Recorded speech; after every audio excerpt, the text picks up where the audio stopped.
First chapter है polynomial. Polynomial जो होता है वो हर एक एल्जेब्रिक एक्सप्रेशन जो होता है वो पॉलिनोमियल होता है। इसके लिए कुछ कंडीशन है। पहला कंडीशन ये कि जो भी वेरिएबल जो रहते हैं उनका पावर होल नंबर होना चाहिए। होल नंबर हम लोग जानते हैं ज़ीरो से लेके ज़ीरो से स्टार्ट होता है और इनफाइनाइट तक चलता है। अब कौन से नंबर होल नंबर नहीं होते ये जानना ज़रूरी है। सबसे पहला नंबर, अगर कोई भी नंबर नेगेटिव है तो उसको होल नंबर नहीं मानेंगे। अगर कोई नंबर डेसिमल में है तो उसको भी नहीं मानेंगे। और अगर कोई नंबर फ्रैक्शन या p/q के फॉर्म में है तो उसको भी हम लोग पॉलिनोमियल कंसिडर नहीं करेंगे। और √2 √3 अगर है इक्वेशन में तो हम लोग उसको पॉलिनोमियल कंसिडर नहीं करेंगे। जैसे ये एक फर्स्ट एक्सप्रेशन है 2x⁴ + 3x⁴ + 4x + 7। यहाँ पे जो भी वेरिएबल है उसका पावर ऑड है। इस कारण से ये जितना भी ये जो एक्सप्रेशन है ये एक पॉलिनोमियल है। सेकेंड एक्सप्रेशन में 2y⁴ + √3y⁴ + 6 this is also a polynomial because यहाँ पे जो भी वेरिएबल का पावर है वो 3 है 2 है, तो ये जो पावर है ये होल नंबर है। इस कारण से ये एक पॉलिनोमियल है।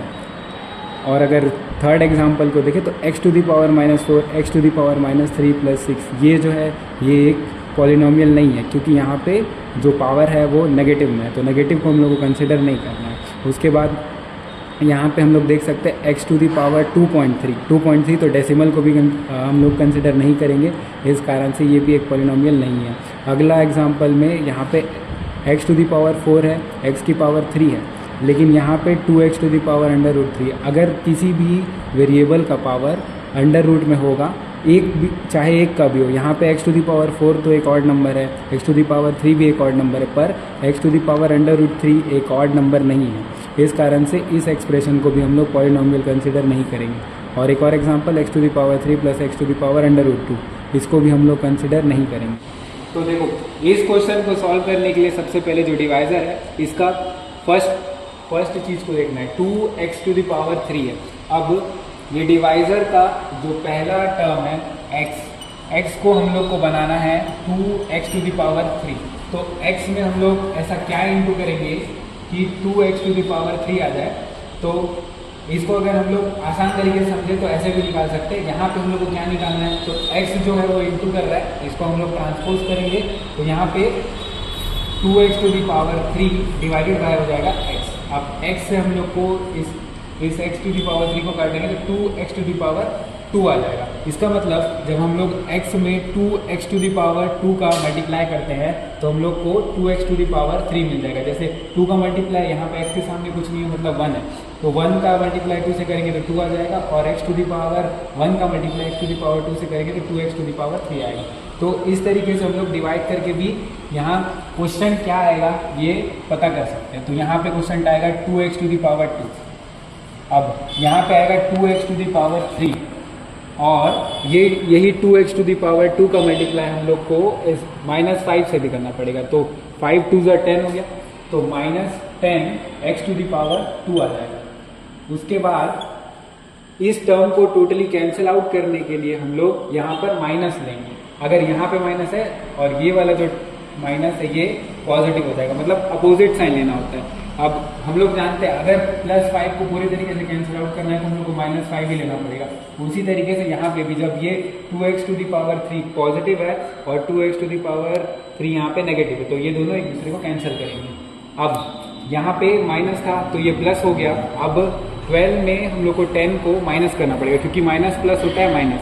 यहाँ पे बड़ा नंबर जो है वो 12 है और उसके सामने माइनस है, तो यहाँ पे आ जाएगा -2x⁴ 2 आ गया, -2x⁴ 2 आ गया। उसके बाद अब ये जो 5x है इसको हम लोग नीचे उतारेंगे, ठीक, जैसे प्रॉपर डिवीजन में होता है यहाँ पर भी वैसे ही है।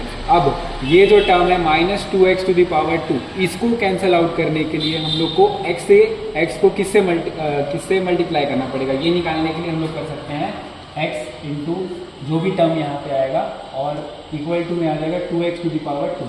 अब फिर से यहाँ पे जो आएगा उसको निकालने के लिए x को ट्रांसपोज करेंगे तो -2x⁴ 2 डिवाइडेड बाय x हो जाएगा। एक x कट गया, इसका मतलब -2x का मल्टीप्लाई करना पड़ेगा x -5 से, तब जाके ये -2x⁴ 2 आएगा।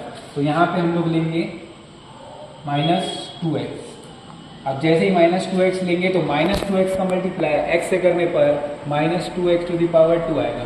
फिर -2x का मल्टीप्लाई -5 से करेंगे तो माइनस माइनस प्लस हो जाएगा और यहाँ पे आ जाएगा 10x। अब फिर वही अपोजिट साइन को लेना है, यहाँ माइनस है तो हम लोग यहाँ प्लस लेंगे, यहाँ प्लस है तो यहाँ माइनस लेंगे, ये दोनों एक दूसरे को कैंसिल आउट कर देगा। उसके बाद 10x में हम लोग को 5x को प्लस माइनस हो गया माइनस करना पड़ेगा, और क्योंकि 10 बड़ा है तो हम लोग बड़े नंबर का साइन लेंगे तो यहाँ पे -5x बचेगा। अब नेक्स्ट टर्म है -11। अब -11 को उतारेंगे नीचे।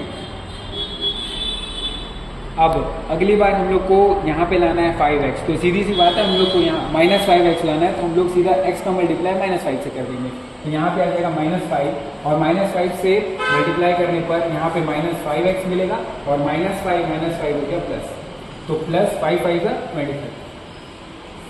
अब फिर वही अपोजिट साइन, यहाँ माइनस था तो यहाँ प्लस लेंगे और यहाँ पे प्लस है तो यहाँ माइनस लेंगे, ये दोनों कैंसिल हो। फिर माइनस माइनस हो जाएगा ऐड, और 25 और 11 को ऐड करेंगे तो -36 आएगा। तो यहाँ पर हम लोग देख सकते हैं ये था हमारा डिवाइजर, ये था हमारा डिविडेंड, और ये बन जाएगा हमारा क्वेश्चन, और -36 हो जाएगा हमारा रिमाइंडर। तो इस तरीके से लॉन्ग डिवीजन मेथड के द्वारा हम लोग जो भी डिविडेंड दिए रहेगा उसको डिवाइजर से सॉल्व करने पर हम लोग को क्वोशिएंट और रिमाइंडर मिलेगा, और आंसर के रूप में हम लोग को ऐसे ही लिखना है,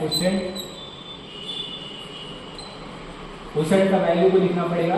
तो क्वोशिएंट आया हमारा 2x⁴ -2x -5 और रिमाइंडर आ रहा है -36। तो अगर क्वेश्चन में बोलता है कि divide the polynomial 2x⁴ -12x² + 5x - 11 by x - 3 using long division method, तो इस मेथड के द्वारा हम लोग डिवाइड कर सकते हैं। अब नेक्स्ट हम लोग देखेंगे कि रिमाइंडर थ्योरम के द्वारा कैसे हम लोग बिना लॉन्ग डिवीजन की मदद से भी यही रिमाइंडर, सेम रिमाइंडर लेकर आ सकते हैं। रिमाइंडर थ्योरम को जानने से पहले हम लोग को कुछ बातें जाननी जरूरी है, जैसे कि डिविडेंड को हम लोग p ऑफ x या f ऑफ x कहते हैं, और डिवाइजर को g ऑफ x कहते हैं, क्वोशिएंट को q ऑफ x कहते हैं और रिमाइंडर को r कहते हैं। जैसे इस क्वेश्चन में हम लोग देख सकते हैं, this is the dividend, so we consider it as f of x और q of x। The divisor is x - 5, so we will consider it as g of x, and the quotient that is 2x⁴ -2x -5 is considered as q of x, and the remainder that is -36 is considered as r equals to -36। so remainder theorem ये कहता है कि अगर हम लोग किसी function को divide करते हैं x - a से, तो जो भी रिमाइंडर आएगा वो f ऑफ a ही होगा। इसको हम लोग अभी इसी क्वेश्चन को सॉल्व करके देखेंगे कि ये कैसे आता है। तो देखो डिविडेंड का वैल्यू है 2x⁴ -12x² + 5x - 11, और इसी को हम लोग f ऑफ x या p ऑफ x कंसिडर करते हैं, और जो डिवाइजर है हमारा x - 5, इसको हम लोग g ऑफ x कंसिडर करते हैं। तो रिमाइंडर थ्योरम का जो पहला स्टेप होता है उसमें g ऑफ x को हम लोग को 0 से इक्वेट करना रहता है। तो जैसे ही g ऑफ x की जगह हम लोग x - 5 लिखेंगे तो हम लोग को x का वैल्यू मिल जाएगा x = 5। तो इसके बाद नेक्स्ट स्टेप में जो भी हमारा डिविडेंड रहता है यानी f ऑफ x में x के प्लेस पे यहाँ पे जो भी वैल्यू आएगी, जैसे यहाँ पे x = 5 आया तो हम लोग 5 पुट करेंगे। उसके बाद जो f ऑफ x में हर x के वैल्यू पे, हर x के प्लेस में हम लोग 5 पुट करेंगे। तो जैसे ही हम लोग 5 पुट करेंगे तो हम लोग को मिलेगा 2 × 5⁵ या 5 का क्यूब -12 5⁵2 + 5 × 5 - 11। तो यहाँ पे 5 का क्यूब होता है 125, 5 का स्क्वायर होता है 25, तो 125 को 2 से इंटू करोगे तो 250 आएगा, और यहाँ पे 5 का स्क्वायर होता है 25, 25 को 12 से इंटू करेंगे तो 300 आएगा, 5 5 = 25 और -11। अब सबसे पहले यहाँ पे हम लोग को जो कॉमन मिस्टेक करते हैं बच्चे, वो कॉमन मिस्टेक ना करके हम लोग को जो माइनस है उसको एक तरफ ऐड कर लो, और जो प्लस में उसको ऐड करेंगे। तो जैसे ही 250 और 25 को ऐड करेंगे तो 275 मिलेगा, और 300 और 11 को ऐड करेंगे तो -311 मिलेगा, और जैसे ही इन दोनों को हम लोग सब्ट्रैक्ट करेंगे तो हम लोग को -36 मिल जाएगा। इस तरीके से बिना लॉन्ग डिवीजन मेथड के भी हम लोग रिमाइंडर थ्योरम की मदद से रिमाइंडर ला सकते हैं। तो हम लोग देख सकते हैं जैसे लॉन्ग डिवीजन मेथड में भी रिमाइंडर -36 आया था और रिमाइंडर थ्योरम की मदद से भी रिमाइंडर जो आया -36 आया। तो रिमाइंडर थ्योरम इस तरीके से